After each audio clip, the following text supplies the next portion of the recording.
Hola, qué bueno saludarlos nuevamente desde nuestro canal católico. Esto dice el Catecismo de la Iglesia Católica.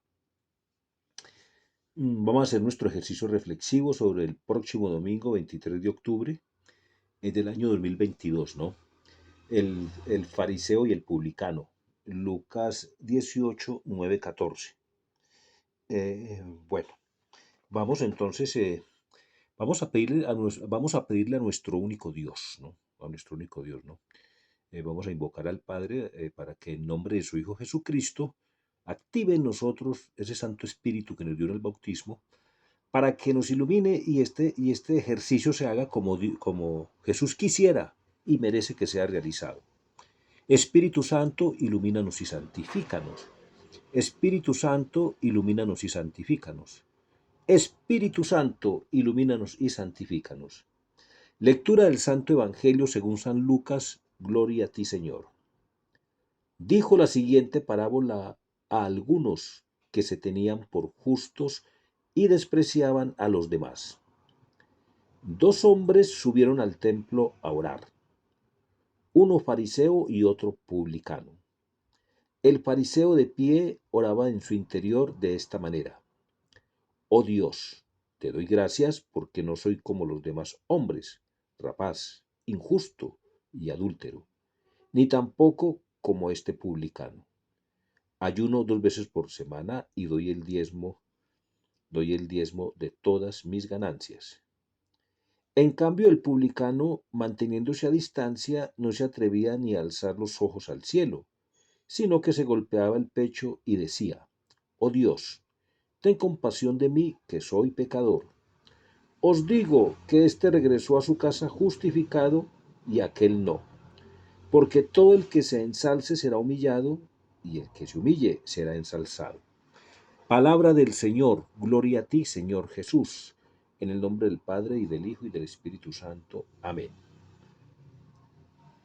A ver, dijo la siguiente parábola a algunos que se tenían por justos y despreciaban a los demás. Dos hombres, dos hombres subieron al templo a orar, dos hombres, uno fariseo y el otro publicano.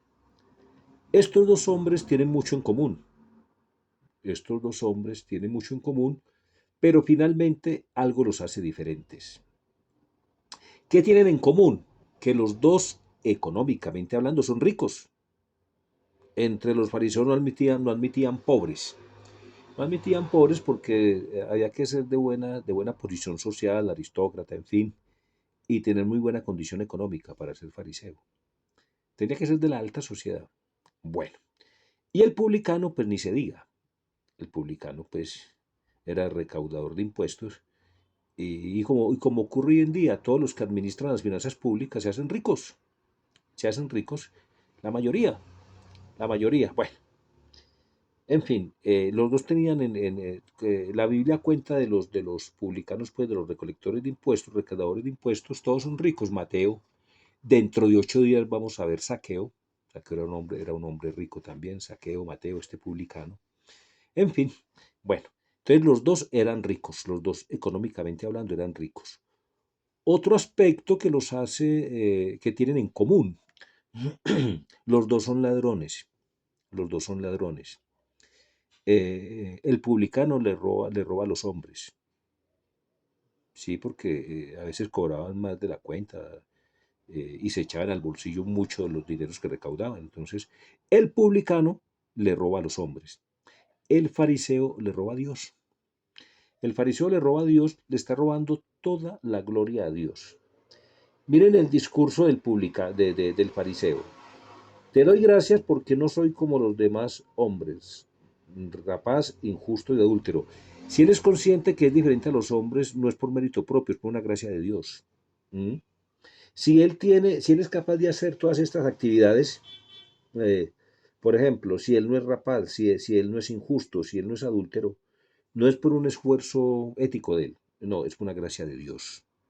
Es una gracia de Dios, ¿cierto? Ayuno 2 veces por semana y doy el diezmo de todas mis ganancias. Eh, es un ladrón, le está robando la gloria a Dios. No nos olvidemos de una cosa. El primer movimiento el primer movimiento en todo, absolutamente en todo, lo tiene Dios. Lo tiene Dios. Sin ese primer movimiento es imposible, absolutamente imposible hacer lo demás, todo lo demás. Pero ¿quién hizo la creación? ¿Quién nos hizo a nosotros? ¿Quién nos dio los talentos? ¿No? O sea que el primer movimiento siempre lo tiene Dios. Entonces, siempre que nosotros asumimos que hemos hecho algo o que tenemos algo por mérito propio, le estamos robando la gloria a Dios.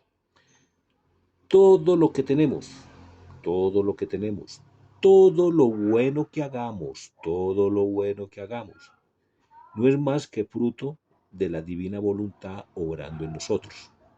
¿Mm? Independientemente si lo que hagamos es importante o no, independientemente si lo que hacemos, si nuestros actos sí, son grandes o no. Porque es que la voluntad de Dios es una sola. Y la gloria que se le da a Dios con un acto pequeño, es la misma gloria que se le da con un acto grande, porque la voluntad de Dios es la misma. Y si no veamos, observemos el elefante, el hipopótamo, estos animales tan grandes, ciertamente están sobre la tierra en virtud de una voluntad divina. Ahora miremos la abeja, la hormiga, ¿no? Y estos pequeños seres, un pequeño pájaro. Están sobre la tierra en virtud de cuál voluntad, de la voluntad humana o de la voluntad divina. Entonces, si todas las cosas grandes y pequeñas están sobre la tierra en virtud de una voluntad divina, todos los actos que hacemos, los hacemos en virtud de una voluntad divina. Si no se mueve una hoja sin la voluntad de Dios. Si yo puedo ir a trabajar, es en virtud de una voluntad divina que me facilita todo, que me facilita todo.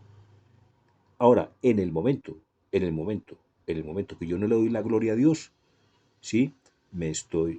Estoy asumiendo sí, que todo lo hago por cuenta mía, que yo tuve el primer movimiento, que fui yo el que hice la creación y que fui yo el que me hice a mí mismo, ¿no? Y que fui yo el que hizo todo para que yo pudiera actuar. No, de ninguna manera.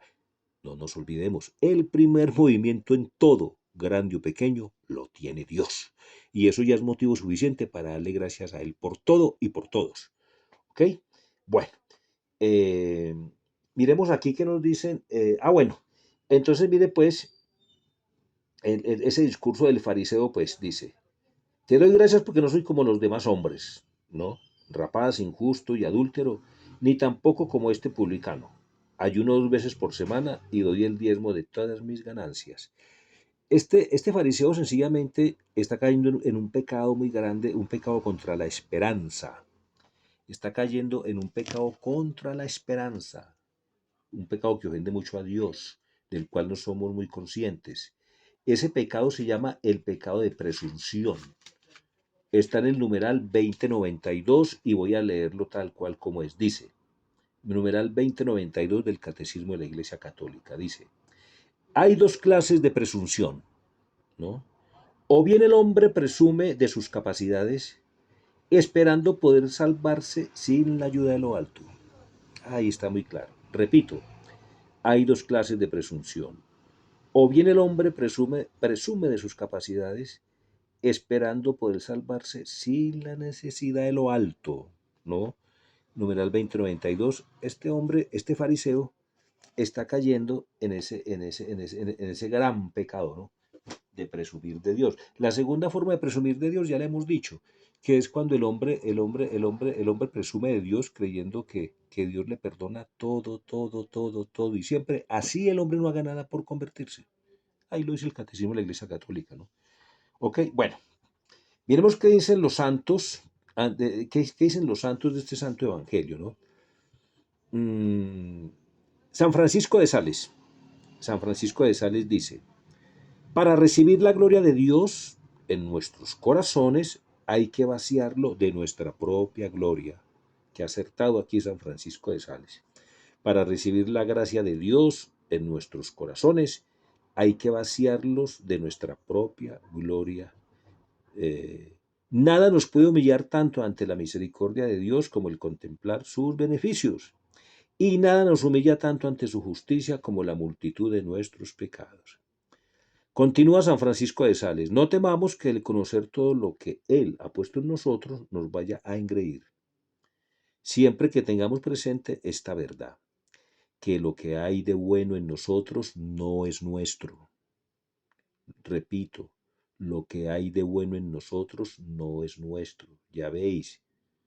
Acá me gusta mucho este ejemplo que cita San Francisco de Sales. Dice, ¿acaso los mulos dejan de ser pesadas y malolientes bestias cuando van cargados de los muebles preciosos y perfumados del príncipe? ¿Tenemos algo bueno que no lo hayamos recibido? Y si lo hemos recibido, ¿por qué enorgullecernos? Qué claro este ejemplo. Eso somos nosotros, somos bestias malolientes, cargadas de los muebles finos y perfumados de nuestro rey, ¿no? ¿Cuáles son las virtudes? ¿Cuáles son las buenas obras? Mire, lo que pasa es que hay una cosa, hay una cosa, hay una cosa. Hay dos maneras de actuar, hay dos maneras de actuar. Actuar para Dios o actuar para nosotros. Si actuamos para nosotros, nuestro actuar es tiniebla, pues es un acto sin luz, ¿no? Ahora, cuando actuamos para la gloria de Dios, nuestros actos se vuelven luz. Se vuelven luz y se hacen eternos y divinos. Por el solo hecho de hacerlos en la voluntad de Dios, es decir, para la gloria de Dios, independientemente que sea un acto pequeño o grande, ya es un acto que se volvió eterno, se volvió divino. ¿De acuerdo? Muy bien. Miremos el catecismo en el numeral 2559, ¿no? Muy acorde, pues, con este evangelio. Dice, la oración es la elevación del alma a Dios. ¿No? La oración es la elevación del alma a Dios o la petición a Dios de bienes convenientes. Este fariseo no le estaba pidiendo nada a Dios, no le estaba pidiendo nada a Dios, ¿no? No, porque ya lo tenía todo, ¿no? Entonces, la oración es la elevación del alma a Dios o la petición de bienes convenientes, ¿no? Eso es de Juan Damasceno. Bueno, esta pregunta ya la hicimos en el encuentro pasado, pero es muy propia volverla a hacer, ¿cierto? ¿Desde dónde hablamos cuando oramos? ¿Desde la altura de nuestro orgullo y de nuestra propia voluntad o desde lo más profundo, ¿no? De un corazón humilde y contrito? Ojo, el que se humilla es ensalzado, ¿no? La humildad es la base de la oración, ¿no? La humildad es la base de la oración. El publicano tiene esto muy claro, la tiene muy clara y la base de su oración es la humildad, ¿no? Es la base de la humildad. Fíjese que mientras el fariseo pronuncia 34 palabras, el publicano solo pronuncia 9, ¿no? Y mire que esto lo que dice, golpeándose el pecho y decía, oh Dios, ten compasión de mí, que soy un pecador. Mientras el fariseo habla desde la altura de su orgullo y de su voluntad humana, el publicano habla desde lo más profundo de un corazón humilde y contrito, ¿no? Él se está humillando, por eso fue ensalzado, ¿no? La humildad es la base de la oración. Nosotros no sabemos pedir como conviene, ¿no? La humildad es una disposición necesaria. La humildad es una disposición necesaria para recibir gratuitamente el don de la oración, ¿no? El hombre es un mendigo de Dios. Bueno, continuemos aquí en el numeral 2725. Mire qué interesante lo que dice el numeral 2725. La oración es un don de la gracia y una respuesta decidida por nuestra parte. Supone siempre un esfuerzo. Los grandes orantes de la antigua alianza antes de Cristo, así como la Madre de Dios y los santos, con él nos enseñan que la oración es un combate, ¿no? La oración es un combate. ¿Contra quién? Contra nosotros mismos, ¿no? Y contra las astucias del tentador que hace todo lo posible por separar al hombre de la oración, de la unión con su Dios. Me parece muy interesante lo que sigue prácticamente resume todo. Dice, se ora como se vive, porque se vive como se ora. Dime cómo vives y te diré cómo oras. Dime cómo oras y te diré cómo vives. ¿Cierto? El que no quiere actuar habitualmente según el Espíritu de Cristo, tampoco podrá orar habitualmente en su nombre. Quien no ora según el Espíritu de Cristo, no puede vivir según el Espíritu de Cristo.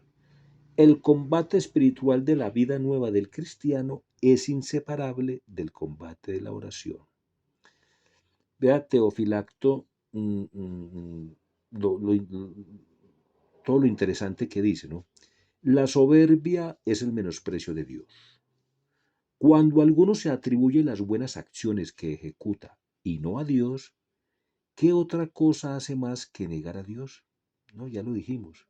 Es un ladrón el fariseo porque se está atribuyendo lo que él hace, se lo está atribuyendo a sí mismo, no se lo está atribuyendo a Dios. No está reconociendo que Dios tuvo el primer movimiento, que él puede hacer todo lo que hace y tener todo lo que tiene en virtud de un primer movimiento que lo hizo el Creador, ¿cierto?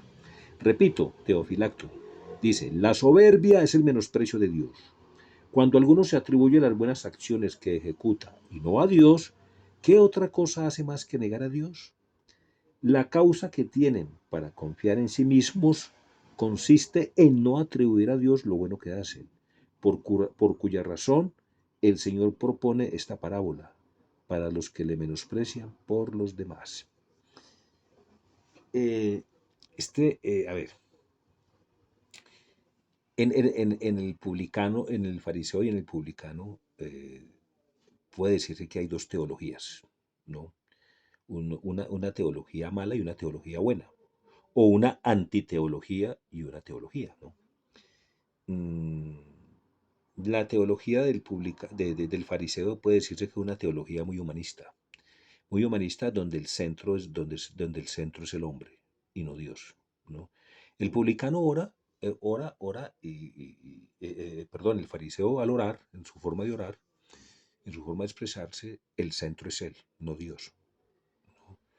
Entonces, y el publicano, como ora, nos está diciendo que el centro es Dios. El centro es Dios y él está en la periferia, ¿no? Pero el centro es Dios. El centro es Dios y él quiere girar en torno a Dios. No, el fariseo quiere girar en torno a sí mismo. La teóloga de las teólogas, la mejor teóloga que ha habido sobre la tierra, la mejor teóloga que ha habido sobre la tierra, esa adorable Madre de Jesús, Madre nuestra. Miren la teología de ella, hace lo que Él os diga. He aquí la esclava del Señor, hágase en mí según tu palabra. Pues, teología pura. O cuando dice, proclama mi alma la grandeza del Señor. Siempre que uno se empequeñece ante Dios, siempre que uno se empequeñece, está proclamando la grandeza del Señor. Siempre que uno se engrandece, está proclamando la pequeñez del Señor. Entonces, en su forma de orar, el publicano decía, proclama mi alma la grandeza del Señor. Y por eso acudo a Él por su grandeza. El publicano, ¿cómo está orando? Proclama mi alma la pequeñez del Señor. Porque todo lo que tengo es mío, yo a él no le debo nada. ¿Mm? En fin, eso. Fíjese que el mismo Magnífica dice, a los ricos los despidió con las manos vacías. Este fariseo rico se fue con las manos vacías. No, el otro se fue justificado, se fue con las manos llenas. Se cumple en él. Nada explica mejor un evangelio que el mismo evangelio, y todos los evangelios concurren. Es una cosa también hecha en los evangelios que, eh, por ejemplo, esta parábola y ese episodio de la cruz de los dos ladrones, pues prácticamente es igual. Allá habían dos ladrones también. Un ladrón que siguió siendo ladrón y otro que se arrepintió y reconoció la gloria de Dios, reconoció la grandeza de Dios. Señor, acuérdate de mí cuando estés en tu reino. O sea, ya le quiso decir que él era el vasallo, el esclavo y que el Señor era el rey, ¿de acuerdo? Bueno, terminemos con el padre Pío de Pietrelcina, ¿no? Nos hace una exhortación muy bonita. Dice, no te acuestes nunca, ojo, no te acuestes nunca sin haber hecho previamente un examen de conciencia de cómo has pasado el día. Vuelve hacia el Señor todos tus pensamientos y conságrale tu persona y la de todos los cristianos. Luego ofrécele tu sueño como alabanza de tu gloria, sin olvidar nunca tu buen ángel de la guarda que permanece a tu lado. Entonces, ¿qué le podemos pedir hoy al Señor? ¿Qué le podemos pedir hoy al Señor? Eh, que así como Él siendo la grandeza infinita, ¿no? Él siendo la grandeza infinita, el valor infinito, eh, Él siendo el infinito, Él siendo el todo, ¿no? se hace nada. Sí, porque es que, eh, a ver, el costo, digamos, económico, el precio económico de una hostia sin consagrar será 100, 200 pesos colombianos que no valen nada, no valen nada. O sea, que Dios se nos da en algo, pues Dios se hace nada, se anonada, se anonada, se anonada. Para, para poder ser a nosotros, pidámosle al Señor la gracia que nosotros nos hagamos nada, nos quitemos, que nos hagamos nada, pequeños, pequeños, pequeños, para darnos a Él, para darnos a Él. ¿Sí? Porque es que el todo solo puede descender en la nada. El todo solo puede descender en la nada. Entonces pidámosle al Señor que nos dé esa gracia de hacernos nada ante Él, de hacernos nada para que Él como todo descienda en nosotros la nada. Y que la nada que somos nosotros se haga todo, ¿no? Si asumimos la Eucaristía, si asumimos la Eucaristía como tenemos que asumirla, es eso, es eso. Ocurren unos prodigios enormes en la Eucaristía. ¿Cómo es posible que en la Eucaristía, no, eh, Dios se haga Francisco Cardona, para que Francisco Cardona se haga Dios, ¿no? O Dios se hace Mariela para que Mariela se haga Dios, o Dios se hace Cecilia para que Cecilia se haga Dios. O Gloria, ¿cómo es posible que en la Eucaristía Dios se haga Gloria para que Gloria se haga Dios? Y así con todas las personas. ¿Mm? Qué rico en la Eucaristía, con fe poder decir, cuando uno comulga, poder decir, Dios, ¿cómo es posible que tú te hagas yo y yo me hagas tú? Porque eso es lo que ocurre. San Agustín dice que el fin de la Eucaristía es convertirnos en el que recibimos. Entonces, hoy le podemos pedir al Señor ese don de la humildad, ese don de la humildad de hacernos pequeños, que nos dé la gracia de darnos a Él, de hacernos pequeños para darnos totalmente a Él, ¿de acuerdo? No olviden los que escuchen este ejercicio y no se han suscrito al canal, suscríbanse. Y si les gusta, denle clic a la manito hacia arriba y hagan sus comentarios. Y difúndanlo que es muy interesante ver cómo el Evangelio visto a las tres fuentes de la revelación enriquece mucho. Mire, los modernistas quieren prescindir de la tradición apostólica, de todo, quieren prescindir de todo. Mire el catecismo lo que dice en el numeral 95, dice, la tradición, la escritura y el magisterio de la iglesia. Está hablando de las tres fuentes de la revelación, repito. La tradición, la escritura y el magisterio de la iglesia, según el plan prudente de Dios, están unidos y ligados, de modo que ninguno puede subsistir sin los otros. Los tres, cada uno según su carácter y bajo la acción del único Espíritu Santo, contribuyen eficazmente a la salvación de las almas. Ese es el problema con el Concilio Vaticano II, ¿no? Apareció el espíritu del Concilio Vaticano II, que no es más que el rompimiento con la tradición apostólica, con la Sagrada Biblia, con el magisterio. Una iglesia nueva, no, eso no es una iglesia nueva, es otra iglesia, pero no la de Cristo.